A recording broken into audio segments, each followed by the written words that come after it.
teman-teman yang sedang dilanda kesedihan atau katakanlah sedang di titik terendah dalam kehidupan, kata anak muda zaman sekarang seperti itu, sedang di titik terendah dalam kehidupan, maka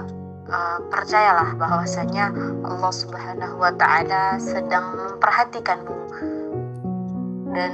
ini adalah bukti bahwa Allah Subhanahu wa Ta'ala itu tidak hanya menciptakan kita, tapi Allah Subhanahu wa Ta'ala adalah zat yang maha mengurusi hidup kita. Jadi enggak hanya sampai di menciptakan kemudian selesai, enggak, tapi menciptakan dan kita diperhatikan mulai dari diciptakan sampai bahkan ila an alqahu, sampai bahkan insyaallah bisa bertemu dengan Allah Subhanahu wa Ta'ala nanti. Jadi katakanlah seperti ini, jika kita sedang berada misalnya dalam kondisi terendah dalam kehidupan atau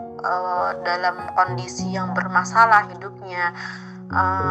rumit, sedih gitu ya, masalah seakan-akan tidak pernah habisnya, belum selesai masalah satu datang masalah dua dan seterusnya, maka yakini bahwa yang demikian itu adalah tanda bahwa Allah Subhanahu wa Ta'ala memperhatikan kita. Kenapa? Karena sebagaimana orang-orang yang dekat dengan Allah Subhanahu wa Ta'ala, mereka itu jika dalam sebulan tidak mendapatkan masalah, maka itu sejatinya masalah dalam hidup mereka. Jadi dalam sebulan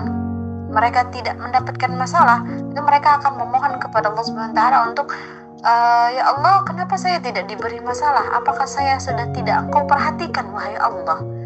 Mereka meminta masalah karena bagi mereka tidak ada masalah dalam kehidupan adalah masalah, seperti itu. Jadi misalnya katakanlah masalah kita adalah kita menginginkan sesuatu, tapi ternyata sesuatu itu tidak kunjung kita dapatkan, dan secara zahir kita sakit, kita sedih, kita sudah berusaha misalnya siang dan malam, kita terus memikirkan hal itu, tapi ternyata masih tidak kunjung dapat apa yang kita inginkan, katakanlah gagal atau yang kita inginkan belum kunjung tercapai, ya, maka yang seperti itu adalah tanda bahwa Allah Subhanahu wa Ta'ala mau memberikan hikmah kehidupan untuk kita, ya, mau memberikan hikmah kehidupan untuk kita, mau membuat hidup kita lebih dewasa, lebih kuat untuk mengarungi kehidupan setelahnya. Analoginya adalah seperti anak kecil yang dia katakanlah suka es krim, dia suka sama es krim, dia suka sekali dia dikasih ibunya, dua kali dia dikasih ibunya, tiga kali, empat kali dia dikasih oleh ibunya,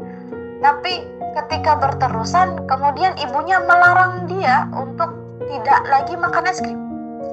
itu secara zahirnya ya anak itu sedih, secara zahirnya dia sakit, dia sedih, dia katakanlah itu titik terendah dia dalam kehidupannya, dia marah, dia ngamuk, dia nangis karena yang dia sukai, yang dia inginkan tidak diberikan oleh ibunya. Tapi ketahuilah bahwa justru dengan ibunya tidak memberikan itulah adalah posisi di mana ibunya sangat mencintai dia. Dengan rasa sakit itulah, dengan rasa sedih itulah, jika anak tersebut memahami kondisinya bahwa dengan cara itulah posisi yang mana ibunya sangat mencintai dia. Kenapa seperti itu? Karena setelah terjadi, setelah keadaan itu, dia akan tahu bahwa oh, kalau seandainya saya terus-terusan minum es krim, maka akan mengakibatkan batuk atau akan mengakibatkan demam dan lain sebagainya. Jika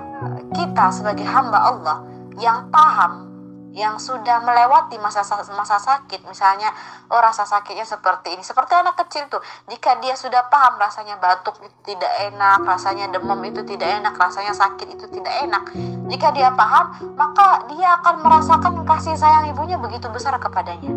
karena dia paham rasa sakit itu dan dia paham seberapa manfaat pelarangan itu untuk dirinya. Tapi jika tidak paham, maka dia akan berkata bahwa ibunya tidak sayang kepadanya, padahal secara hakikat ibunya amat sangat sayang kepadanya. Nah, itu adalah analogi kita seorang hamba, yang mana kalau kita paham terhadap apa yang kita inginkan tapi tidak kunjung diberi Allah, atau kita sedang di posisi terendah, atau bahkan masalah demi masalah terus menghampiri, seharusnya kita punya rasa bahwa apa yang akan terjadi adalah sesuatu yang memberikan hikmah begitu besar jika kita paham bahwa pemberian Allah Subhanahu wa taala kepada kita saat kita sedang berada dalam posisi terendah saat ini adalah sebaik-baik pelajaran hidup untuk kita, supaya dalam kehidupan kemudian kita menjadi lebih baik lagi, lebih sehat hatinya, lebih bersinar dan lebih bercahaya. Seperti itu. Wallahu taala alam. Semoga teman-teman yang lagi dalam keadaan sedih, lagi dalam keadaan tertimpa musibah, baik itu musibah hati, musibah zahir, musibah batin, ya, senantiasa mendekat kepada Allah Subhanahu wa taala dan tambah rasanya kepada Allah Subhanahu wa taala bahwa apapun yang terjadi dalam kehidupan ini adalah bentuk kasih sayangnya Allah kepada kita, sehingga bukan tentang masalah itu yang terjadi dalam hidup kita, tapi tentang bagaimana kita dalam menyikapi masalah itu yang menjadi hasil dari apa yang menjadi hasil atau dampak dari masalah itu sendiri. Seperti itu. Allahu ta'ala.